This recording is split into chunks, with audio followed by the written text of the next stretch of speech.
Hello students, पिछले video में हमने अपकिरण के विभिन्न मापों को समझा था और उसमें विशेषतः प्रमाप विचलन की गणना कैसे की जाती है वो भी हमने बहुत अच्छे से समझा था।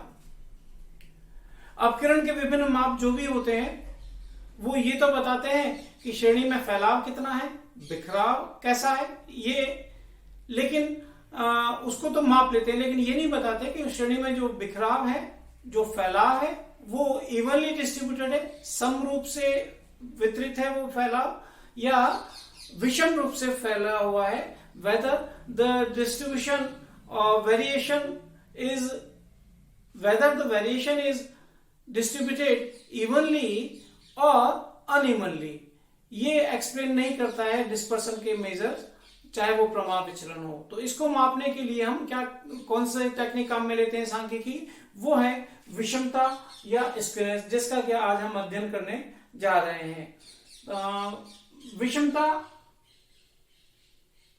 के जो भी माप है वो हमें ये बताते हैं कि श्रेणी में विषमता है अथवा नहीं है, फ्रीक्वेंसीज इवनली डिस्ट्रीब्यूटेड है अथवा अनइवनली डिस्ट्रीब्यूटेड है, जो स्क्यूनेस है वो पॉजिटिव है या नेगेटिव है, धनात्मक या ऋणात्मक।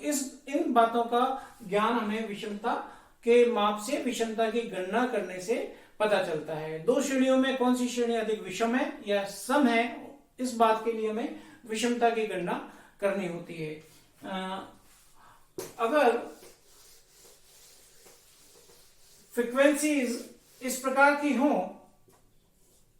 1, 3, 5, 7, 5, 3 और 1, यानी कि हाईएस्ट पर आने के बाद में वापस उसी क्रम से गिरे फ्रीक्वेंसी जिस क्रम से ये बढ़ी थी, आप देख रहे हैं यहां पर 1 के बाद 3, 3 के बाद 5, 5 के बाद 7, 7 के बाद वापस 5, 3 और 1 ही आ रहे हैं। अगर इस प्रकार की फ्रीक्वेंसी डिस्ट्रीब्यूशन को ग्राफ पर प्लॉट कर दिया जाए तो ये एक बेल शेप्ड घंटी नुमा कर्व हमें बना के देंगे, वक्र हमें बना के देंगे। तो ये सममित बंटन हुआ, ये सममित बंटन हुआ। जो हाईएस्ट फ्रीक्वेंसी है वो यहां पर है, एक्स एक्सिस चूंकि ये है तो यहां पर z का मान इस जगह पर अवस्थित होगा। और ऐसी स्थिति में जब बंटन सममित है, जो पारस्परिक माध्यम उनमें जो संबंध होगा वो ये होगा कि x bar is equivalent to m is equivalent to z, यानी कि तीनों के माप समान हो जाएंगे। ये विभिन्न प्रकार के आधार होते हैं, जिसमें से एक आधार ये है, केंद्रीय प्रवृत्तियों के माप के आधार पर स्क्यूनेस का पता चलता है कि अगर ये तीनों समान है तो सममित बंटन है। इसी प्रकार से अगर विचलनों के योग को शून्य आप देखें तो माने कि वो सममित बंटन है, और विचलनों का जो माध्य से विचलन लिए गए हैं वो अगर शून्य नहीं है, माध्य चाहे जो हो, अगर वो शून्य नहीं है तो यहां पर विषमता अवस्थित है। इसी प्रकार से अगर z के आधार पर देखें, केवल बहुलक के आधार पर देखें, तो z के दोनों तरफ की फ्रीक्वेंसी का योग अगर समान है तो वो सममित बंटन है अथवा वो सममित नहीं है। बेल शेप्ड कर्व मिल जाए तो वो सममित है अथवा वो सममित नहीं है। इसी प्रकार से अगर हम पार्टीशन वैल्यूज में के आधार पर देखना चाहें तो भी विषमता ज्ञात की जा सकती है। उसमें चतुर्थक का एग्जांपल अगर अपन रखें तो Q3 जो होता है वो पहले 75% को बताता है और M पहले 50% को बताता है। तो Q3 में से M को घटा दे तो 25% हो गया। ऐसे ही M में से Q1 को घटा दे तो ये भी 25% हो गया। तो ये दोनों बराबर है किसी प्रश्न में, किसी फ्रीक्वेंसी डिस्ट्रीब्यूशन में, तो ये सममित बंटन है अथवा वो सममित बंटन नहीं है। तो दूसरा एग्जांपल मैं यहाँ पे इसी क्रम में लेता हूं असममित बंटन का। असिमेट्रिकल डिस्ट्रीब्यूशन है। अगर इसके अलावा किसी भी प्रकार का फ्रीक्वेंसी डिस्ट्रीब्यूशन है जहां पे हाईएस्ट बीच में है और दोनों तरफ समान रूप से गिर रही है, सिमिलर वैल्यूज आ रहे हैं, इसके अलावा कैसा भी डिस्ट्रीब्यूशन है तो वो डिस्ट्रीब्यूशन असममित ही होगा, असिमेट्रिकल ही होगा, कम या ज्यादा परंतु असिमेट्रिकल कहलाएगा वो। एग्जांपल के तौर पे मैं लेता हूं कि फ्रीक्वेंसी डिस्ट्रीब्यूशन कुछ ऐसा है 3, 12, 8, 5, 4, 1। तो अगर हम इसको प्लॉट करेंगे तो ये कर्व ऐसा बनेगा कि शुरुआत में तो एकदम से बढ़ा हुआ और बाद में धीरे धीरे गिरता हुआ, इस प्रकार से। तो यहां पर ये पॉजिटिव स्क्यूनेस है, धनात्मक विषमता है यहाँ पर। जो हाईएस्ट फ्रीक्वेंसी है वो यहाँ पर है, तो z का मान सबसे पहले आ जाएगा, तो z का मान कम होगा m के मान से, और m का मान कम होगा ऐसे डिस्ट्रीब्यूशन में x बार के मान से। यदि ये लाइंस थोड़ी दूर आप पा रहे हैं, परंतु होगा ऐसे ही कि z सबसे पहले, उसके बाद में m और उसके बाद में x बार, सबसे छोटा वैल्यू z का। और अगर ये डिस्ट्रीब्यूशन कुछ ऐसा अगर आप पाए कि धीरे धीरे बढ़े, 1, 5, 7, 9, 13, 5 इस प्रकार का हो, तो अगर आप इसको ग्राफ पेपर पर प्लॉट करेंगे तो ये कुछ ऐसा कर्व बनाएगा कि धीरे धीरे धीरे धीरे बढ़ता हुआ और फिर एकदम से गिरता हुआ वक्र। तो z इसमें यहां पर होगा, हाईएस्ट फ्रीक्वेंसी जहां सबसे ज्यादा घनत्व हो आवृत्तियों का, वहां पर z विद्यमान होता है। उससे पहले कहीं m होगा और उससे पहले कहीं x बार होगा। तो इसमें संबंध क्या होगा, z का मान सबसे बड़ा होगा m के मान से भी, और m का मान भी x बार से बड़ा होगा। तो ये डिस्ट्रीब्यूशन अगर इस प्रकार का कर्व बना के देता है तो पारस्परिक माध्यम में ये स्थिति बनी रहती है, और ये ऋणात्मक डिस्ट्रीब्यूशन कहलाता है। विषमता ऋणात्मक होगी यहाँ पर। जब हम असममित बंटन की बात करते हैं तो पारस्परिक माध्यम में जो संबंध है x बार माइनस z बराबर 3x बार माइनस m, ये संबंध होता है असममित में। सममित में आप देख रहे हैं तीनों माध्यम में संबंध है कि तीनों बराबर होते हैं। तो इस प्रकार से हम निर्धारित कर पाते हैं कि बंटन सममित है अथवा नहीं है, विभिन्न आधार है, उनके आधार पर। अब हमें कि विषमता की गणना करनी पड़े तो वो कैसे करें, वो विधियां कौन सी हैं। दो या अधिक श्रेणियों की तुलना करनी है कि किसमें विषमता कम है, किसमें विषमता ज्यादा है।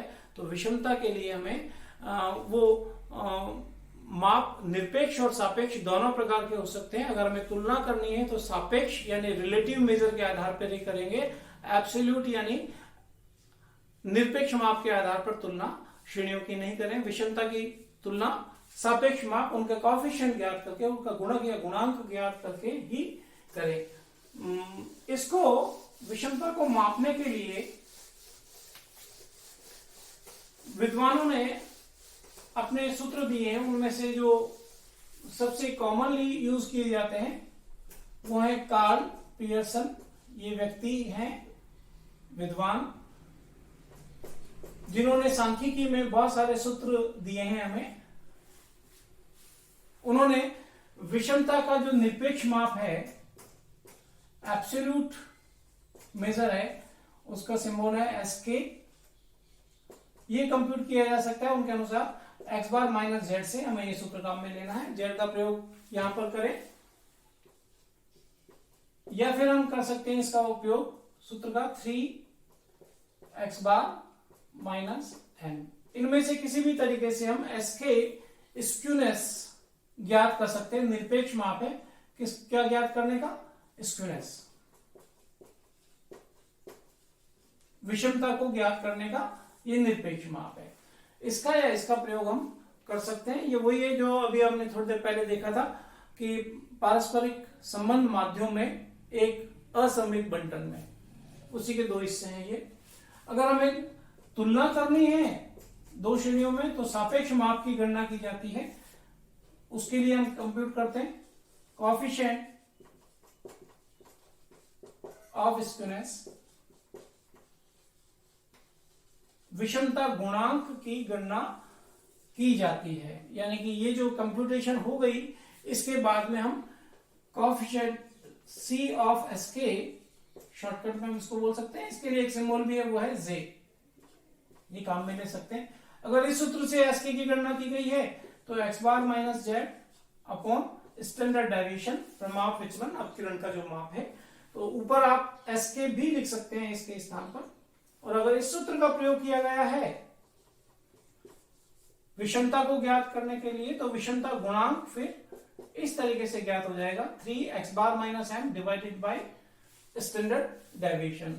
तो ये मान अगर धनात्मक आता है तो हम बोलेंगे धनात्मक विषमता है, अगर ये मान ऋणात्मक आता है तो हम बोलेंगे ऋणात्मक विषमता है, और अगर ये मान शून्य आ जाता है तो हम बोलेंगे विषमता का अभाव है, डिस्ट्रीब्यूशन सम है, इवन है।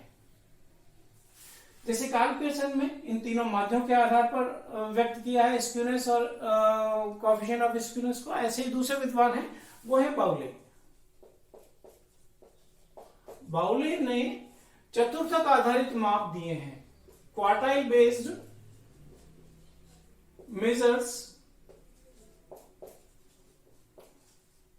दिए हैं बाउले ने to determine the skewness and coefficient of skewness SK Q. Q symbolic है चतुर्थक आधारित होने के लिए, यह है निरपेक्ष माप है स्क्यूनेस का, निरपेक्ष माप स्क्यूनेस का, absolute measure to determine skewness. Q3 minus Q1 अगर हम इसको आधार बनाएं तो Q3 माइनस M है ना, हमने अभी थोड़ी देर पहले इसको यूज किया है, Q3 minus M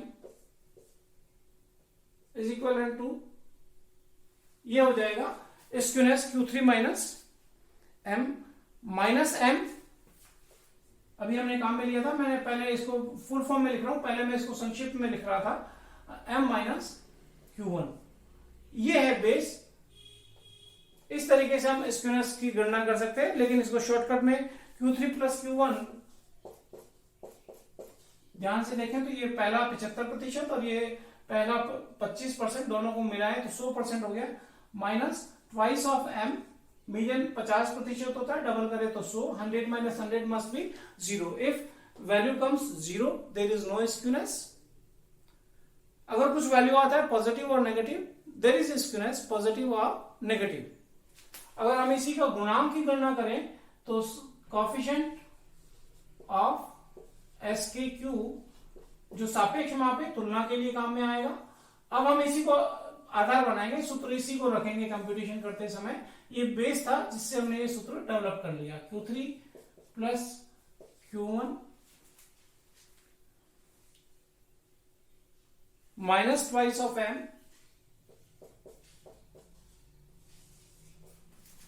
divided by Q3 minus Q1।